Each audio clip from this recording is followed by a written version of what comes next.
دوستو airplane high jacking کی movies تو سب نے دیکھی ہوں گی، لیکن کیا آپ کو پتہ ہے کہ ہمارے پاکستان کا ایک جہاز پی آئی اے بھی ہائی جیک ہوا تھا؟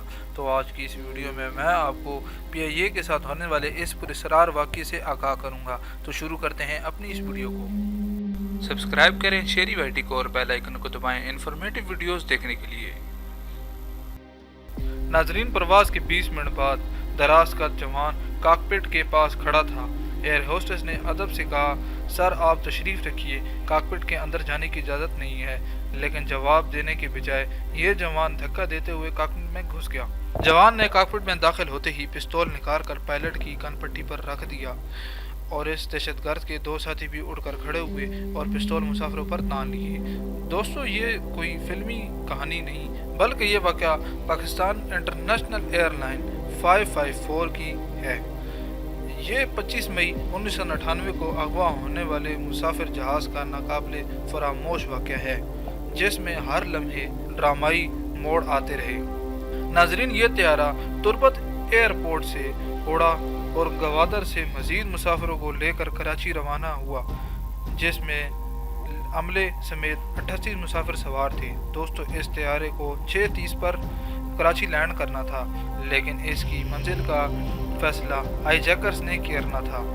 دوستو، ہائی جیکرز کی انگلی ٹریگر پر تھی۔ اس نے کیپٹن عزیز کو حکم دیا کہ طیارہ کراچی نہیں، انڈیا کے ایئرپورٹ دہلی اترے گا۔ ناظرین، اس کے بعد دہشت گردوں نے کیپٹن عزیز کو بھارتی ایویشن سے رابطہ کر کے اترنے کی اجازت مانگنے کو کہا۔ اس پر کیپٹن عزیز نے ایسا ہی کیا اور جہاز کی سمت بدلی۔ دوستو، اسی دوران ہیڈ کوارٹر کو بھی خبر ہو گئی اور ہمارے F-16 طیارے فضاؤں میں بلند ہو گئے۔ دوستو، کیپٹن عزیز دہشت گردوں کے اناڑی پن کو سمجھ چکے تھے اور دہشت گردوں کے کہنے پر کیپٹن عزیز نے دہلی ایئرپورٹ سے رابطہ کیا۔ دراصل کیپٹن عزیز اپنے ہی ملک کے ہیڈ کوارٹر کے ساتھ رابطہ کر رہے تھے، جبکہ دہشت گردوں کو یہ بتایا جا رہا تھا کہ وہ ہیڈ کوارٹر دہلی کے ساتھ رابطہ کر رہے ہیں۔ ناظرین، ہیڈ کوارٹر کی ارجنٹ میٹنگ میں ایکشن پلان بنایا گیا اور یہ فیصلہ کیا گیا کہ جہاز کو حیدرآباد سندھ ایئرپورٹ پر اتارا جائے۔ کیپٹن عزیز نے دہشت گردوں کو بتایا کہ ہمارے پاس فیول بہت کم ہے، لہٰذا ہم دہلی ایئرپورٹ لینڈ نہیں کر سکتے، جس کے لیے ہمیں قریبی ایئرپورٹ سے فیول لینا پڑے گا۔ دوستو، دہشت گرد ایئر پلان کو ہر صورت دہلی ایئرپورٹ لے جانا چاہتے تھے۔ ان کے پاس نقشہ تھا اور نقشہ کو دیکھتے ہوئے بھارتی ایئرپورٹ کا ذکر کر رہے تھے۔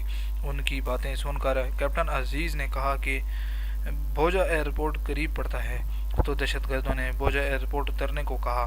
کیپٹن عزیز نے وہاں رابطہ کرتے ہوئے بتایا کہ ہائی جیکرز بھوج ایئرپورٹ پر اترنا چاہتے ہیں، جس کے بعد کنٹرول ٹاور سے زبردستی ہندی میں بات ہونے لگی۔ دہشت گردوں نے بتایا کہ وہ بلوچستان سے تعلق رکھتے ہیں اور حکومت پاکستان کے انڈیا کے مقابلے میں ایٹمی تجربہ کرنے کے خلاف ہیں، اور اس ہائی جیکنگ کے ذریعے حکومت پاکستان پر دباؤ ڈالنا چاہتے ہیں کہ وہ ایٹمی تجربہ نہ کریں۔ تھوڑے انتظار کے بعد دوسری طرف سے بتایا گیا کہ پردھان منتری نے ان کو بھوج ایئرپورٹ پر اترنے کی اجازت دے دی ہے، جس پر دہشت گردوں نے ہندوستان کے نعرے لگائے۔ ناظرین، یہ پورا ڈرامہ حیدرآباد کے فضاؤں کے حدود میں ہو رہا تھا، جبکہ ہنگامی طور پر حیدرآباد ایئرپورٹ سے تمام جہاز ہٹا دیے گئے۔ پولیس نے ایئرپورٹ کی طرف جانے والے تمام راستے بند کر دیے۔ S S G, commando police اور رینجرز الرٹ کھڑے تھے۔ دوستو، افسران کی نگاہیں اسکرین پر تھیں اور اب جہاز میں صرف ٹائم پاس کرنا تھا، کیونکہ جہاز پہلے ہی حیدرآباد کی حدود میں تھا۔ کیپٹن عزیز کمال ہوشیاری کے ساتھ جہاز کو مزید بلندی پر لے گئے تاکہ دہشت گردوں کو یقین ہو جائے کہ وہ واقعی میں بھارت جا رہے ہیں۔ ناظرین، حیدرآباد ایئرپورٹ میں یہ تمام لائٹس بند کر دی گئیں اور ایئرپورٹس پر سبز ہلالی پرچم کی بجائے بھارتی پرچم لگا دیا گیا، جبکہ ہیڈ کوارٹر سے ہدایات بھی ہندی میں دی جا رہی تھی۔ دوستو، جیسے ہی دہشت گردوں نے انڈیا پرچم لہراتے ہوئے دیکھا تو انڈیا کے نعرے بلند کیے۔ جہاز کو انتہائی مہارت کے ساتھ رن وے پر اتارا گیا تو مذاکراتی ٹیم جہاز کے اندر داخل ہوئی۔ دوستو، یہ team S S P Akhtar Gorjani, S S P doctor Usman Anwar اور کمشنر سہیل اختر پر مشتمل تھی۔ ناظرین، انہوں نے اپنا تعارف بالترتیب آسو بھوج ایئرپورٹ مینیجر